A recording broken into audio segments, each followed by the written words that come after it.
सुप्रभात विद्यार्थियों मैं अनूप कुमार शुक्ला एकलव्य इंटरनेशनल एकेडमी की ऑनलाइन कक्षा में आपका हार्दिक स्वागत करता हूं। विद्यार्थियों, आज जो मैं कवि गिरिजा कुमार माथुर द्वारा रचित छाया मत छूना, क्या है छाया मत छूना, इस अध्याय का संकलन करने जा रहा हूं। इस अध्याय का भावार्थ करने जा रहा हूं। इसको जो आपके रूप में आपके लिए समरी और एक्सप्लेनेशन के रूप में होगी। विद्यार्थियों, छाया मत छूना कवि गिरिजा कुमार माथुर द्वारा रचित है। कवि गिरिजा कुमार माथुर ने छाया मत छूना के माध्यम से यह संदेश दिया है कि मनुष्य को अपने अतीत के सुखों के दिन को याद नहीं करना चाहिए। इससे क्या होगा, जो मनुष्य अपने अतीत में बिताए हुए सुखों के दिन को याद करेगा तो उसके वर्तमान के दुख और दुगने हो जाएंगे। ना वो वर्तमान का रहेगा ना वो भविष्य का। इसलिए कवि ने हमें साफ तौर से संदेश दिया है कि मनुष्य को अपने अतीत में बिताए हुए सुखों को भूल करके अपने वर्तमान के दुखों को दुगना नहीं करना चाहिए। यह उचित नहीं है। मनुष्य को अपने वर्तमान के दुखों का सामना करते हुए, मनुष्य को अपने वर्तमान में आए हुए दुखों का सामना करते हुए अपने भविष्य को उज्जवल बनाना चाहिए। कवि ने साफ तौर से कहा है कि जो मनुष्य अपने अतीत में बिताए हुए सुखों के दिनों को याद करता है, सुख के सागर में खोया रहता है, ना तो वह वर्तमान का रह पाता है और ना ही वह भविष्य की ओर बढ़ पाता है। केवल वह अपना ही नुकसान करता है। इसलिए मनुष्य को कवि ने साफ तौर से संदेश दिया कि इसलिए मनुष्य को अपने वर्तमान के दुखों का सामना करते हुए भविष्य का वर्ण करना चाहिए।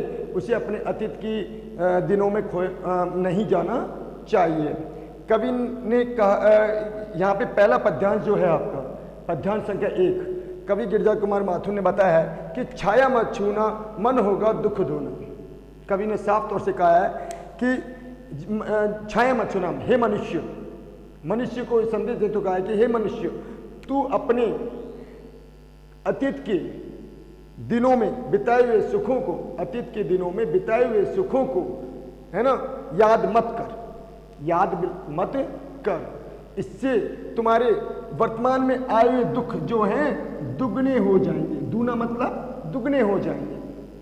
वर्तमान में आए हुए दुख क्या हो जाएंगे? दुगने हो जाएंगे। कवि ने कहा है कि जीवन में सुरंग सुधियां सुहावनी। अब यह कवि अपने ऊपर लेते हुए कहा कि कवि कहता है कि कवि ने भी ऐसे ही किया।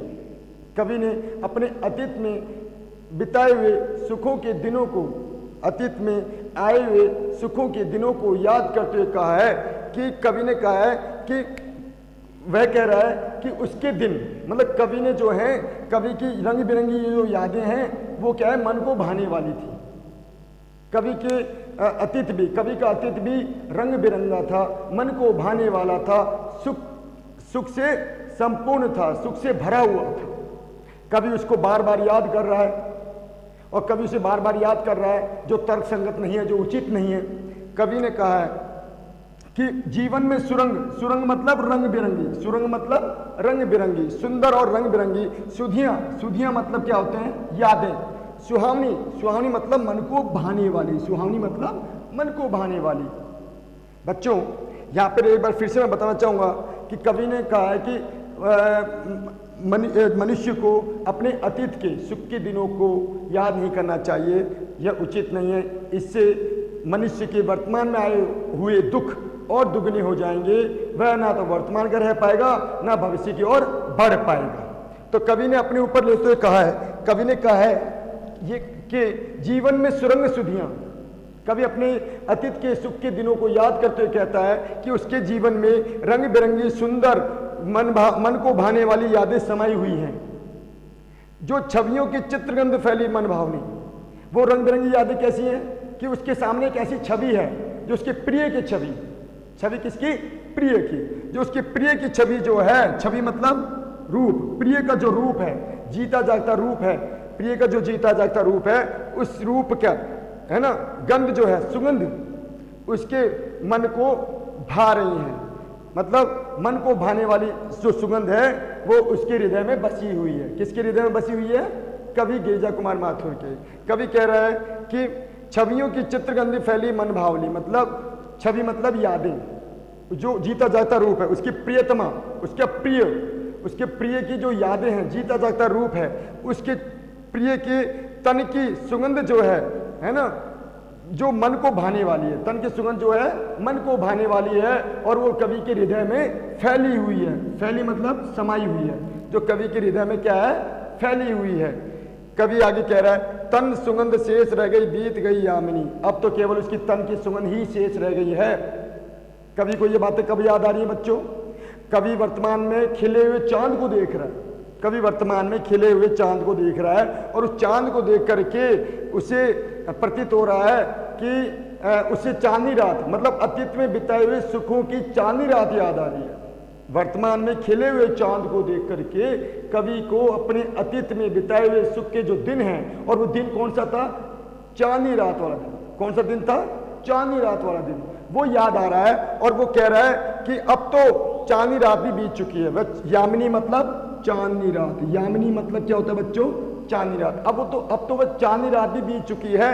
अब तो केवल उसकी प्रिय की, उसकी प्रियतमा की, अर्थात उसकी पत्नी की, जिसके साथ उसने चांदनी रात में बैठकर प्राकृतिक जो बिंब हैं उनके आसपास, प्राकृतिक बिंब के बीच चांदनी रात में एकांत में अपनी प्रियतमा के साथ जो दिन बिताए थे, वो उसकी तन की सुगंध ही शेष रह गई है, उसकी यादें ही शेष रह गई। अर्थात प्रिय के, अपनी प्रियतमा के, अपनी पत्नी की तन की सुगंध ही शेष रह गई है।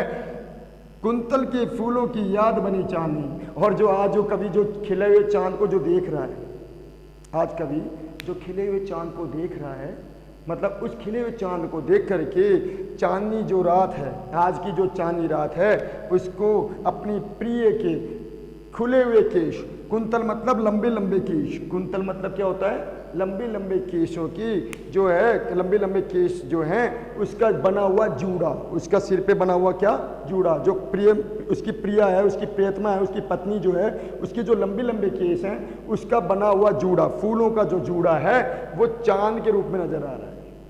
आज जो चांद जो है उस फूले के जूड़े के रूप में नजर आ रहा है। उस समय क्या था? वो फूलों का जोड़ा उससे चांद के रूप में नजर आ रहा था। और आज चांद को देख करके कवि के हृदय में क्या हो रहा है?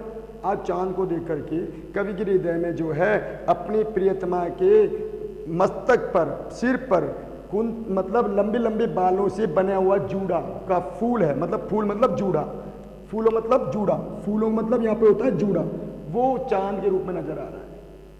भूली से एक चुअन बनता हर जीवी क्षण।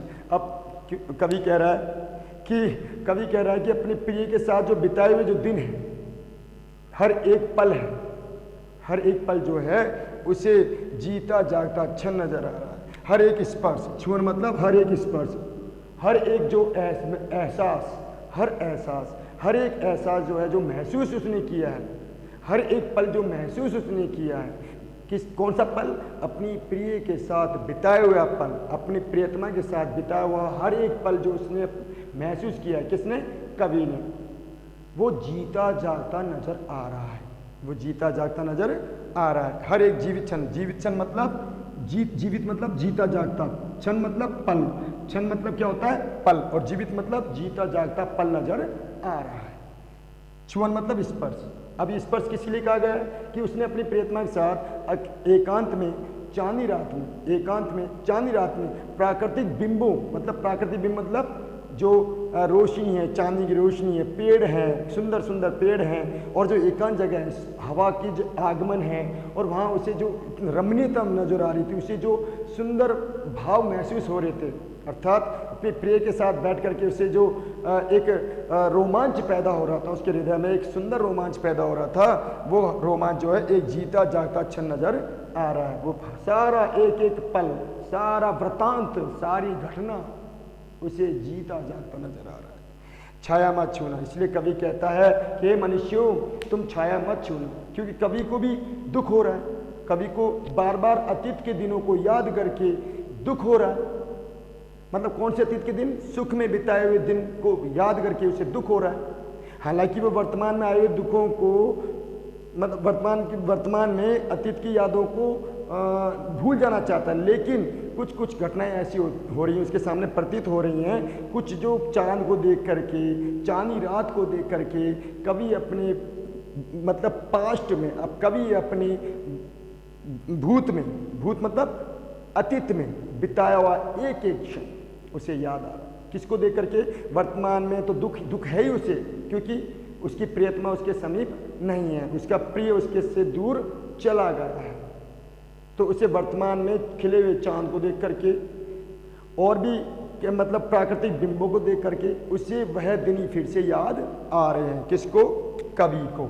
इसलिए कवि कहता है कि छाया मत छूना, अतीत में बिताए हुए सुख के दिनों को नहीं छूना चाहिए, क्योंकि अगर अतीत में बिताए हुए सुख के दिनों को याद करोगे तो वर्तमान में भोगे हुए दुख, वर्तमान में आए हुए दुख क्या हो जाएंगे?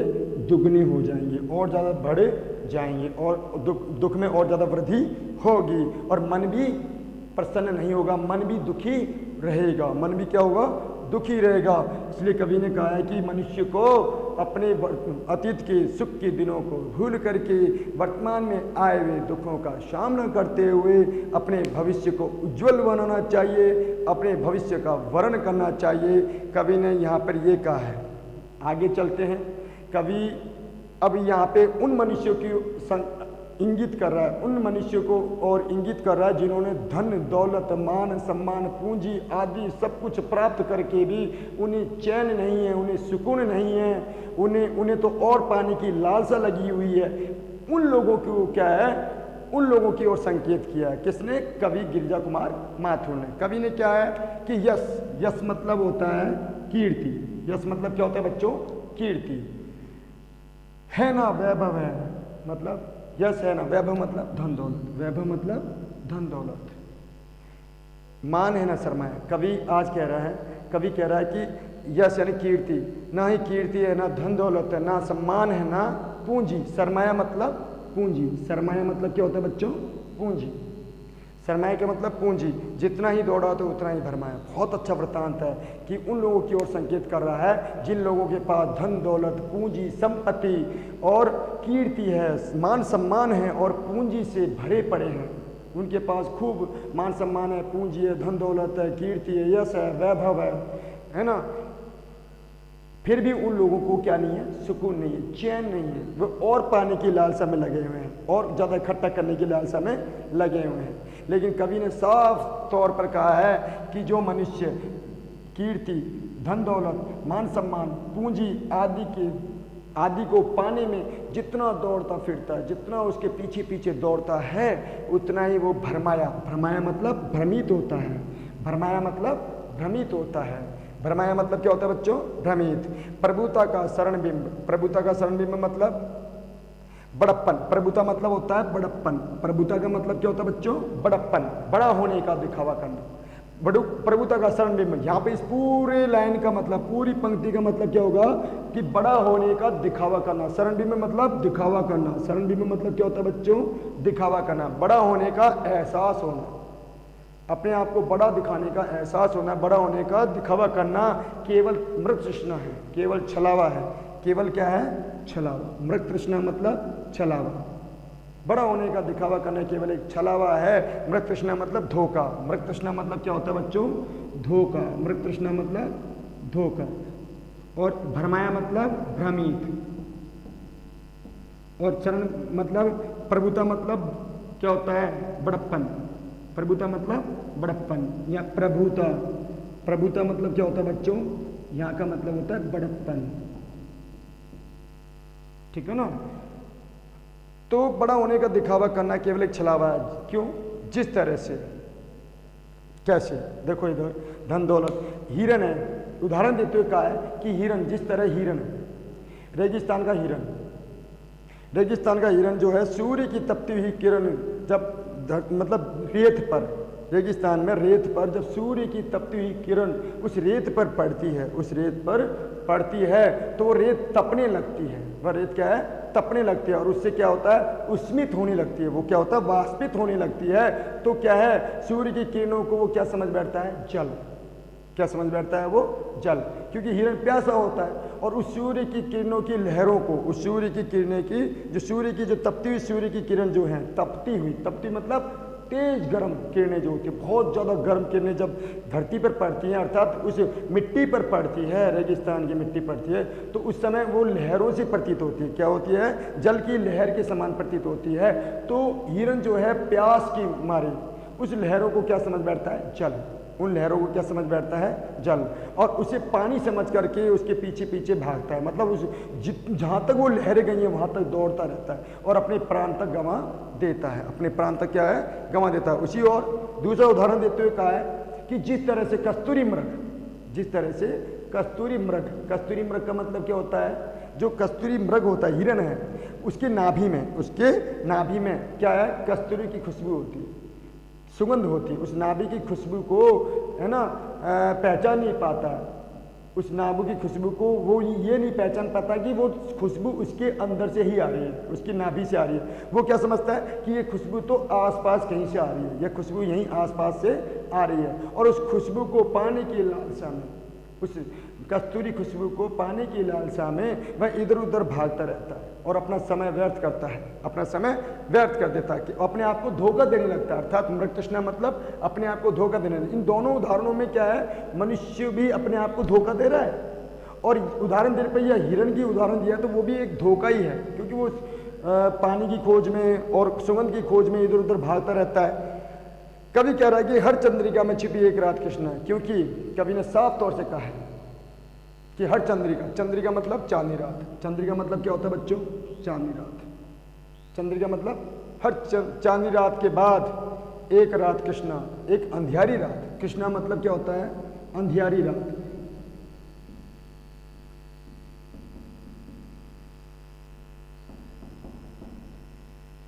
और चंद्रिका मतलब चांदनी रात, और चंद्रिका मतलब क्या होता है, चांदनी रात। हर चंद्रिका में छिपी एक रात कृष्णा है, क्योंकि कवि ने कहा है कि हर चांदनी रात के बाद, अर्थात हर खिली हुई शुक्ल पक्ष की चांदनी रात के बाद कृष्ण पक्ष की अमावस्या भी आती है। अर्थात हर पूर्णिमा के बाद अमावस्या भी आती है, अर्थात हर सुख के, इसी प्रकार कवि ने संदेश दिया है कि हर सुख के बाद दुख भी आएगा। हर सुख के बाद क्या आएगा बच्चों, दुख भी आएगा। हर सुख के बाद क्या आएगा, दुख भी आएगा। ये प्रकृति का नियति चक्र है, ये प्रकृति का क्या है, नियति चक्र है, कि सुख है तो दुख भी होगा और दुख है तो सुख भी आएगा। भले ही वो कुछ समय के लिए आए, भले ही वो बहुत लंबे समय के लिए आए, क्या, सुख और दुख, लेकिन आएगा जरूर। जो है यथार्थ कठिन, इसलिए कवि ने साफ संदेश दिया है कि हे मनुष्य, जो कठिन सत्य है, यथार्थ मतलब सत्य, यथार्थ मतलब क्या होता है बच्चों, सत्य। जो कठिन सत्य है उससे पहचान। कवि ने कहा कि मनुष्य इसी जो कठिन सत्य उसे पहचान और उसका तुझे पूजन, उसका तू पूजन कर। कठिन सत्य को पहचान करके उसको क्या है, पूजन करना चाहिए, उसका पूजन करना चाहिए, उसे स्वीकार करना चाहिए। पूजन मतलब स्वीकार करना चाहिए, यहाँ पे स्वीकार के लिए कहा गया, अर्थात पूजन करना चाहिए। स्वीकार के लिए मतलब स्वीकार करना चाहिए, यहाँ पर मतलब स्वीकार करना चाहिए, पूजन करना चाहिए। इसलिए मनुष्य, तुझे अपने अतीत की बिताए हुए सुखों को याद नहीं करना चाहिए और अपने वर्तमान के दुखों का सामना करते हुए अपने भविष्य को उज्जवल बनाना चाहिए। आशा करता हूँ बच्चों, अभी तक मैंने जो पढ़ाया है, जो समझाया है, वो समझ में आया होगा। मैं फिर से इनके भावार्थ लिख देता हूँ, मतलब मीनिंग जो वर्ड मीनिंग है उनको लिख देता हूँ। हार्ड वर्ड जो हैं उनकी मीनिंग लिख देता हूँ। दूना मतलब दुगना, ठीक है बच्चों, यहाँ पे दुगना हो गया। और स्वामी मतलब मन को भानी, मन को भाने वाली, मन को भाने वाली। और सुधियाँ, सुधियाँ मतलब होता है यादें। और सुरंग, सुरंग मतलब होता है रंग बिरंगी, रंग बिरंगी एवं सुंदर। और छवियों की चित्रगंध फैली मन भावनी, मन को भाने वाली हो गई। और यहाँ पर कुंतल, कुंतल मतलब होता है लंबे केश, यहाँ पे क्या हो गया बच्चों, लंबे केश। यहाँ पर कुंतल मतलब हो गया लंबे केश, ठीक है। कुंतल मतलब लंबे केश। फूलों की याद बनी चांदनी, ठीक है ना। फूलों का मतलब होता है यहाँ पर जूड़ा, फूलों के मतलब यहाँ होता है जूड़ा, जो जूड़ा बना होता है बच्चों, फूलों का मतलब जूड़ा। यहाँ पे देखो मैंने एरो कर दिया है। याद बनी चांदनी, भूली से एक छुअन, छुअन मतलब स्पर्श, छुअन मतलब क्या होता है बच्चों, स्पर्श, ठीक है। तो ये, और जीवित मतलब जीता जागता, और जीवित, जीवित का मतलब क्या होता है, जीता जागता, जीता जागता क्षण, ठीक है ना, जीता जागता। छाया मत छूना मन होगा दुख दूना, इसलिए मनुष्य अपनी अतीत की रंग बिरंगी यादों को नहीं छूना चाहिए, सुख में बिताई हुई यादों को नहीं छूना चाहिए। उससे तुम अपने मन के दुखों को दुगना ही कर लोगे और अपने भविष्य को वर्ण नहीं कर पाओगे, अपने भविष्य को उज्जवल नहीं बना पाओगे। आशा करता हूँ कि आपको ये मेरे द्वारा पढ़ाया गया अभी इतना ही है, अभी और आगे पढ़ाऊंगा। छाया मत छूना का भी ये मैंने केवल पद्यांश 1 और 2 दोनों ले लिया, यहाँ पे पद्यांश 1 और 2 दोनों ले लिया है। अब अंतिम पद्यांश जो है वो आगे मैं फिर से पढ़ाना चाहूँगा, ठीक है। अभी जो भी आपको कोई समस्या होती है तो मुझे ज़रूर बताएं, ठीक है ना, जो भी समस्या आपको आ रही है तो मुझे बताएं। आपका दिन मंगलमय हो, खुश रहो।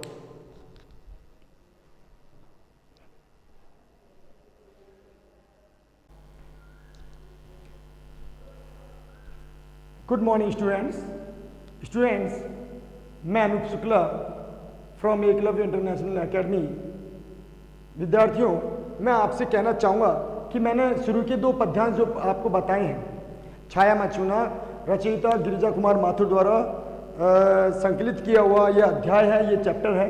इसमें मैंने आपको साफ तौर पे बताया कि कवि ने ऐसे मनुष्य को संदेश दिया है, कवि ने ऐसे मनुष्य को संदेश दिया है जो अपने अतीत में बिताए हुए सुखों के पलों को याद करते करते उसमें खोया रहता है।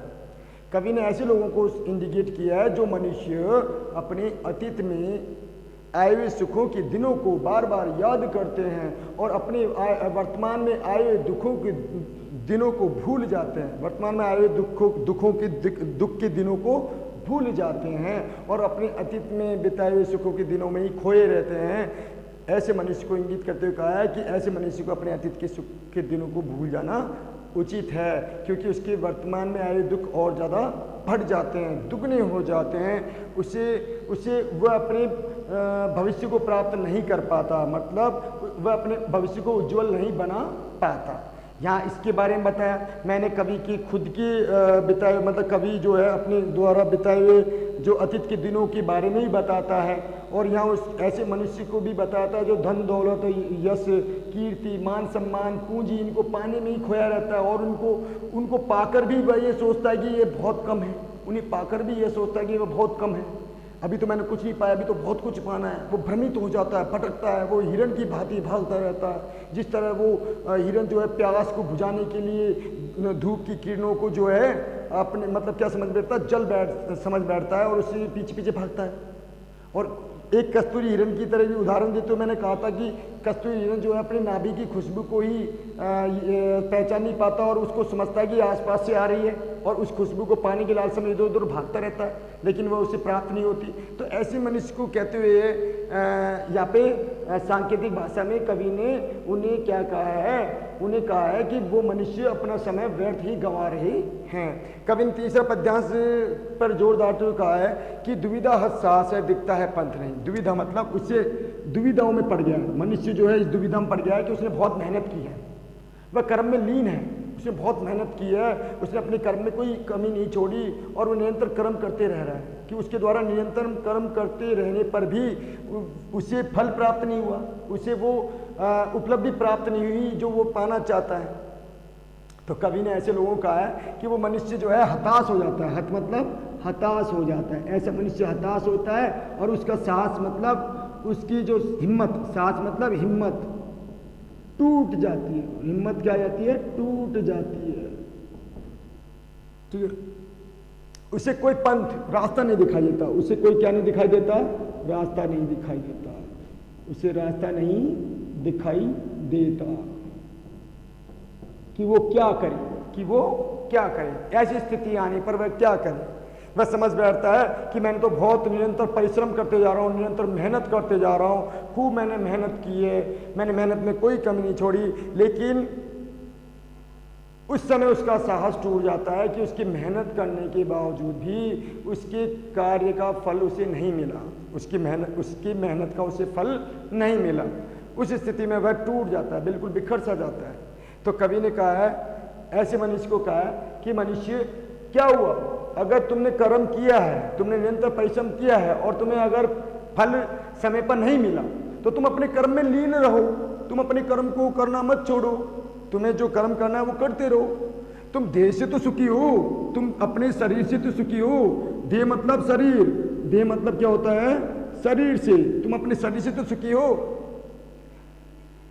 पर मन के दुख का अंत नहीं। तुम यही सोच रहे हो कि मैं अपने शरीर से तो सुखी हूं, लेकिन मेरे मन की दुख जो है, मन में जो दुख समाये हुए हैं, मन में जो दुख समाये हुए हैं, उसका अंत नहीं है, उसका कोई छोर नहीं है, उसका अंत नहीं है, उसका कोई छोर नहीं है। अंत मतलब छोर, अंत मतलब छोर नहीं है। दुख है ना चांद खिला शरद ऋतु न आने पर। तुम तो इस तरह भांति दुखी हो रहे हो कि जिस तरह मनुष्य, कोई मनुष्य जो है अधिक मतलब काफी मनुष्य ऐसे सोचते हैं कि शरद ऋतु आ गया, शरद ऋतु मतलब शरद मास की ऋतु भी आ गई है, ऋतु मतलब महीना, शरद माह भी आ गया, शरद मतलब शरद ऋतु भी आ गई है, लेकिन चांद अभी तक क्यों नहीं खिला। तुम तो उन मनुष्यों की बात ही सोच रहे हो जो मनुष्य सोचते हैं अरे भाई शरद ऋतु का आगमन हो चुका है और शरद पूर्णिमा भी आ गई है, शरद की हर एक रात में चांद अगर देरी से खिलता है तो उस खिले हुए चांद का क्या फायदा। तुम तो उस मनुष्य की बात ही सोच रहे हो कि भाई अगर शरद ऋतु के आगमन पर चांद अगर देरी से खिलता है, चांद अगर देरी से खिलता है, चांद मतलब देरी से अगर खिलता है, खिला मतलब खिलता है, खिला मतलब खिलता है, चांद अगर देरी से खिलता है तो उस खिले हुए चांद का क्या फायदा, तो उस खिले हुए चांद का क्या फायदा। अरे भाई चांद खिला तो सही, शरद ऋतु अगर मान लो आगमन चल रहा है, शरद ऋतु का महीना चल रहा है, शरद का महीना चल रहा है, और अगर चांद अगर कोई कभी कभी देरी से खिल भी जाता है तो खिल तो रहा है ना। अरे भाई खिल तो रहा है ना, लेकिन वही बात हो गई कि अगर तुम मेहनत कर रहे हो और अगर फल तुम्हें देरी से मिल रहा है, समय पर नहीं मिला, तुमने आशा लगाई कि मुझे फल, मैं मेहनत कर रहा हूँ, उस मेहनत का फल मुझे बहुत जल्दी मिलना चाहिए, लेकिन वो जल्दी ना मिल करके अधिक मतलब काफी समय बाद अगर फल मिलता है, उसका परिश्रम का फल मिलता है तो मिल तो रहा है ना। तो ये सुख और दुख का क्या है, नियति चक्र है। किसी को सुख देरी से मिलता है, किसी को दुख लंबा चलता है, किसी का सुख थोड़ा होता है, किसी का दुख थोड़ा होता है। मतलब सुख और दुख जो है कम ज्यादा भोगना ही पड़ता है मनुष्य, ये तो नियति का चक्र है, उसे भोगना ही पड़ेगा। क्या हुआ, जो खिला फूल रसद वसंत आने पर। तुम तो ये भी सोच रहे हो, मतलब उन लोगों की बात ही सोच रहे हो कि वो लोग जो लोग सोचते हैं अरे भाई वसंत ऋतु आ गई, वसंत ऋतु मतलब वसंत मतलब वासंतिक ऋतु, वासंतिक ऋतु आ गई, वसंत ऋतु आ गई लेकिन फूल नहीं खिले। वसंत ऋतु आ गई लेकिन फूल नहीं खिले, फूल खिले भी हैं तो देरी से खिले हैं, समय पर नहीं खिले।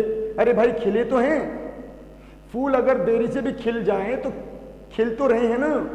तो तुम ये सोच रहे हो कि देरी फूल वसंत ऋतु के आगमन पर फूल देरी से खिले हुए हैं और उनकी सुगंध, और उनकी जो सुगंध है उनमें सुगंध नहीं आ रही, उनमें कम सुगंध आ रही है, जितनी सुगंध आनी चाहिए उतनी सुगंध नहीं आ रही है। अरे भाई सुगंध आ तो रही है ना। अगर वसंत ऋतु के आगमन पर या जाने के बाद, वसंत ऋतु के जाने के बाद भी अगर फूल खिलते हैं तो फूल खिल तो रहे हैं ना, प्रकृति को निहार तो रहे हैं ना, मतलब प्रकृति को सुंदर बना तो रहे हैं ना, तुम उसे निहार तो रहे हो ना। तो वही बात हो गई, अगर मेहनत करने के बाद, अगर परिश्रम करने के बाद अगर तुम्हें फल देरी से प्राप्त हो भी रहा है तो फल मिल तो रहा है ना। तो इसलिए मनुष्य, जो तुझे जो भी मिला है, जो नहीं मिला, अगर समय पर जो नहीं मिला, अगर समय पर जो नहीं मिला, समय पर जो नहीं मिला,